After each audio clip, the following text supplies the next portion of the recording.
है उनको, उनसे कहा गया कि तो आप एक नेशनल अथॉरिटी, राष्ट्रीय अधिकरण बनाइए, या national adviser for crime free Bharat for 21 objective बनाइए, और मैथिली शरण गुप्त ने जो इसके मॉडल्स बना के रखे हुए हैं, टेक्नोलॉजी बना के रखी है,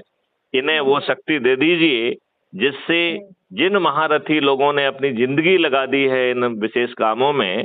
उन सब चीजों से को जो है उनको जोड़कर ये इन मॉडल्स को पकाएंगे, और उनको पकाने के बाद फिर 15 दिन तक उस सब्जेक्ट के एक्सपर्ट से लाइव चर्चा होगी। यहाँ टेक्नोलॉजी यूज हो रही है, ठीक है ना, और वो लाइव होगी तो हर कोई उसे सुनेगा, और फिर 45 दिन तक आम पब्लिक से भी उसकी लाइव डिस्कोर्स होगा, और जो भी